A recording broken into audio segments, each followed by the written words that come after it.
Hi, I'm Jared Padalecki, and I'm on FrConventions.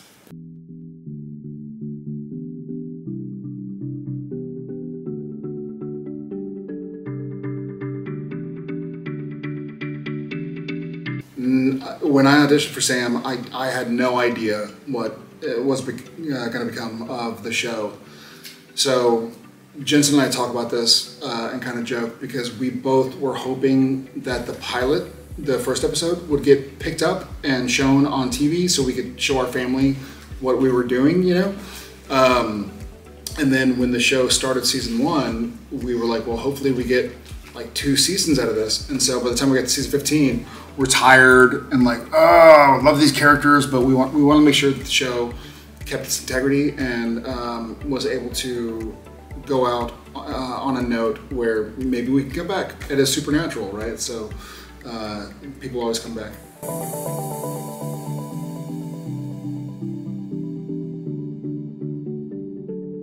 Yeah, so many people first time. I think with the pandemic and whatnot, especially, people were home and wanted to watch TV or movies, and so a lot of people picked it up in the last 3 or 4 years, which has been wonderful because we're meeting people even this weekend who weren't even born when Supernatural started. So it's fun to meet them and go like, holy moly, it's been cool.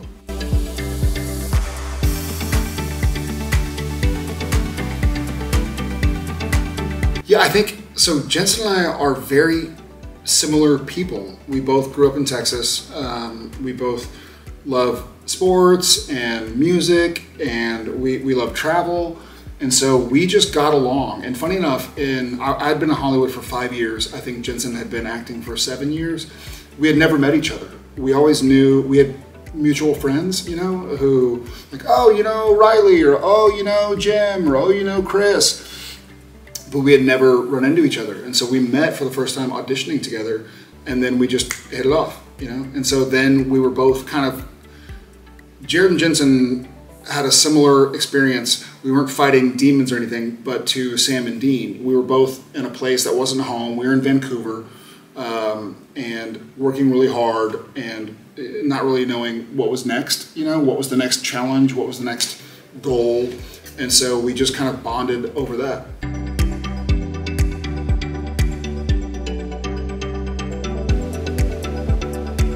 Yeah, it was really hard to say goodbye, but I would say it didn't feel like goodbye. It felt like see you later.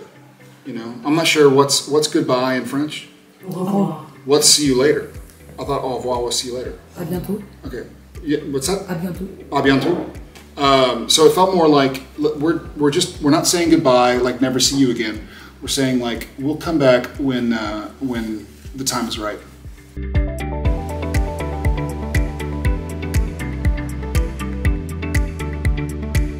I did.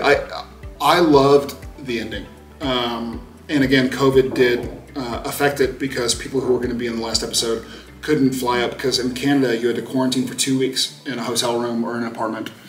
You couldn't leave. You couldn't go outside your door, or you could get arrested or something. So there were people who were going to be in the last episode that could no longer be in the last episode. But I love that Supernatural ended the way it started with Sam and Dean. You know, and I think it was perfectly done by Andrew Dabb and Bob Singer and our whole writing team.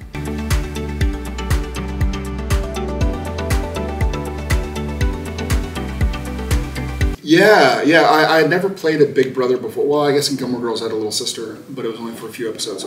But it was fun on Walker to play a father, to play a big brother, to really get to know my parents, you know, because we got to know John and Mary a little bit, but Mary had died and John had kind of left and then died.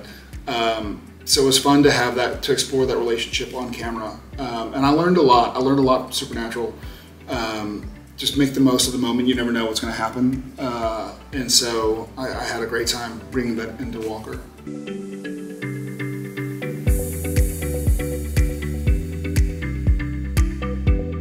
Yeah, it was great to have Jen back, my wife, on screen for Walker. It was funny because we have 3 kids, and our 10-year-old, when we watched the pilot together and Jen, her character, Emily Walker, dies, he was mortified. And we were watching with him and he was like, why did you die? And we're like, no, we're right here. Like, it's all good. Like, she's fine. But it's funny the way TV shows hit different people at different times in their lives. But it was great to have her on set and show her off.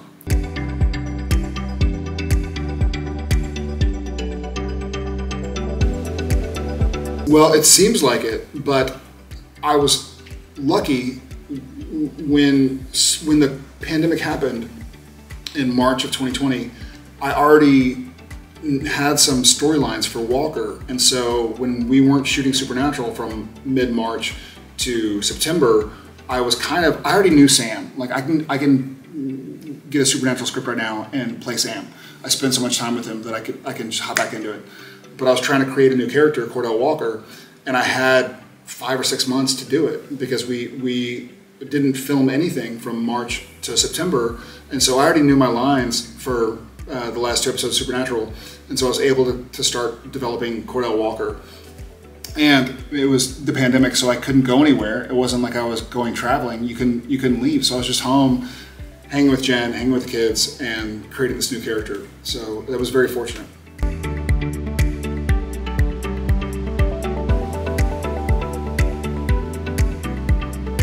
Broke my heart.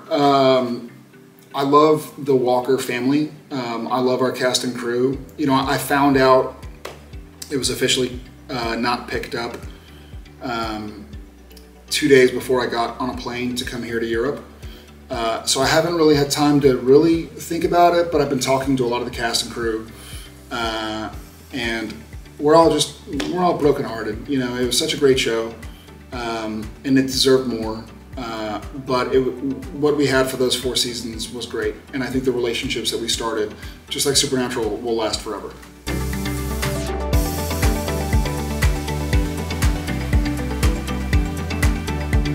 Yeah, I had a great time on Gilmore Girls. I was so young when I started it. I was 17 years old, and at the time, this was before Netflix, before TiVo or DVR. And so I would just go to work, and then I'd go home, and I didn't have cable. I couldn't afford it yet. And so I would just go have a good time, try and make the most of it. And then it wasn't until probably season 3 or 4 of Gilmore Girls where it caught on. And then recently, again, with the pandemic, it caught on even more. And so I see a lot of people on the streets who'd be like, I love Gilmore Girls. You know, and they were born in 2008, and I was done with Gilmore Girls in 2005. So it's kind of funny to go like, weird, like I filmed that before you were born, but it was a lot of fun.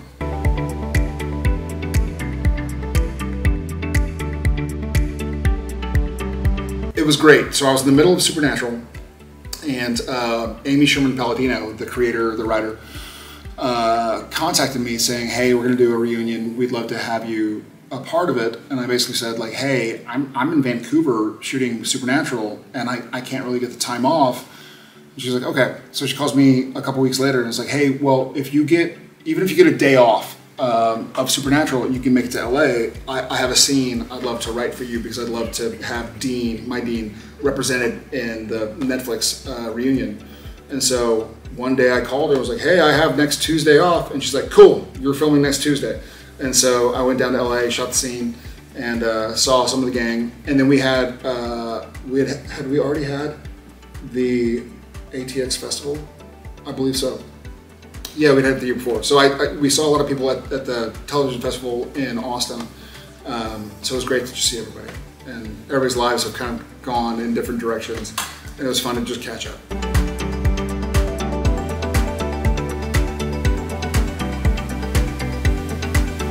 I love Paris. We were here, Genevieve and I were here last year for Bastille Day. And so we went for a big walk and saw the fireworks off the Eiffel Tower. Such a beautiful city, wonderful people, kind, and just the buildings. Yeah, I walked, I think, 10 miles yesterday and just had a great time. Everything is so new and so beautiful. I love the language. It's a great culture, so I'm thrilled to be here. And I can't wait to come back.